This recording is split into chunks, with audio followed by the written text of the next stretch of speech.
Assalamualaikum warahmatullahi wabarakatuh. Kami dari kelompok 6 dengan anggota Risma Alfianti Husna, NIM 2017-33027, Terindah Haryani, NIM 2017-33036, Hani Nur Hasanah, NIM 2017-33038, akan menyampaikan materi mengenai isu-isu dan masalah global terkait dengan kepentingan nasional. Pengertian isu. Menurut Purwanto tahun 2013, isu menjurus pada adanya masalah dalam suatu perusahaan atau organisasi yang membutuhkan penanganan.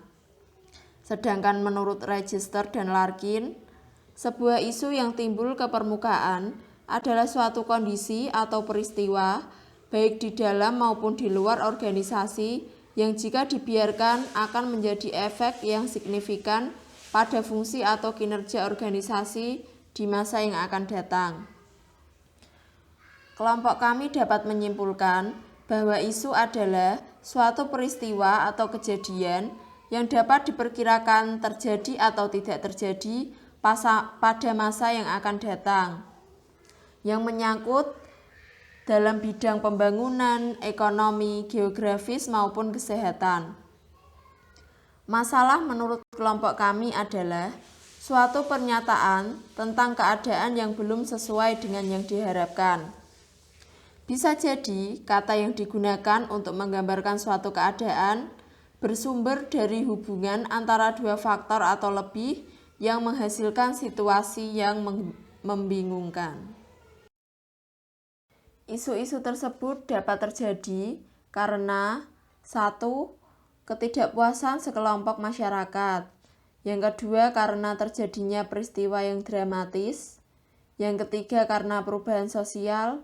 Dan yang keempat, karena kurang optimalnya kekuatan pemimpin. Di sini kami akan menjelaskan beberapa jenis isu. Yang pertama, isu berdasarkan sumber isunya. Yang kedua, isu berdasarkan aspek dampak. Dan yang ketiga, isu berdasarkan aspek keluasan. Menurut Jones and Ollenburg tahun 1995, berdasarkan sumber isu ini diklasifikasikan ke dalam dua jenis, yaitu 1. Isu-isu internal, yaitu isu-isu yang bersumber dari internal organisasi. Biasanya hanya diketahui oleh pihak manajemen dan anggota organisasi. Yang kedua, yaitu isu-isu eksternal, yaitu merupakan mencakup peristiwa atau fakta-fakta yang berkembang di luar organisasi yang berpengaruh langsung maupun tidak langsung pada aktivitas organisasi. Sedangkan menurut Harrison tahun 2008, isu dapat diklasifikasikan ke dalam dua jenis aspek, yakni berdasarkan aspek dampak dan aspek keluasan isu. Berdasarkan aspek dampaknya, ada dua jenis isu, yakni 1. Defensive isu adalah isu-isu yang membuat cenderung memunculkan ancaman terhadap organisasi. Karenanya, organisasi harus mempertahankan diri agar tidak mengalami kerugian reputasi. Yang kedua, offensive isu adalah isu-isu yang dapat digunakan untuk meningkatkan reputasi perusahaan. Sedangkan berdasarkan aspek keluasan isu, ada 4 jenis isu, yakni 1. Isu-isu universal, yaitu isu-isu yang mempengaruhi banyak orang secara langsung, bersifat umum, dan berpotensi mempengaruhi secara personal, sifatnya lebih iminen.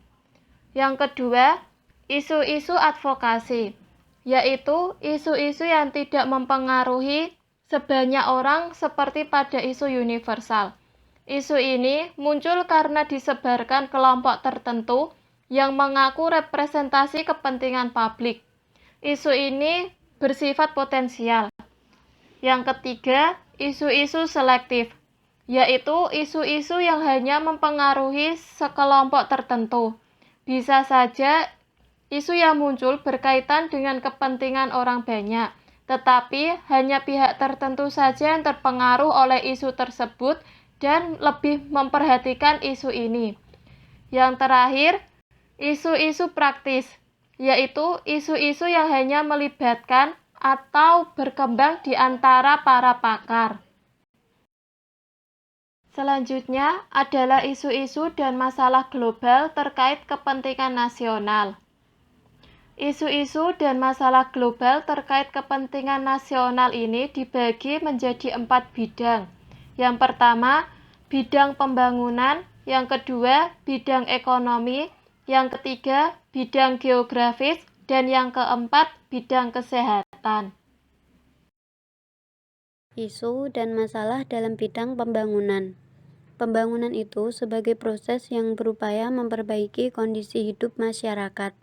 Namun demikian, karena pada pelaksanaannya melibatkan segala sumber daya, baik alam atau sumber daya alam, maupun manusia atau sumber daya manusia, termasuk kemampuan ipteknya atau ilmu pengetahuan dan teknologinya, masih banyak menghadapi masalah.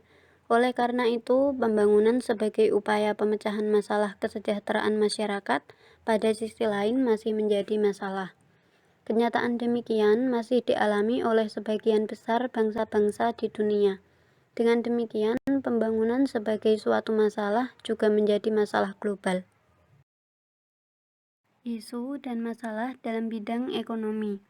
Tampak kesan kesenjangan kepentingan ekonomi antara negara-negara berekonomi maju dengan negara miskin dan berkembang, menyebabkan konferensi tingkat tinggi atau KTT perubahan iklim hanya menjadi sekedar seremonial tahunan dan retorika belaka.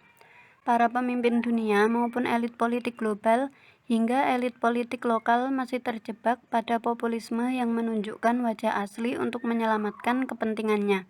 Di sisi lain, kaum tidak berpunya hanya bergantung pada sumber daya alam dan tidak paham perubahan iklim. Tetapi mereka menjadi pihak yang paling merasakan dan paling menderita akibat perubahan iklim, akibat variabilitas iklim yang menunjukkan anomali atau pergeseran musim dari rata-rata normalnya.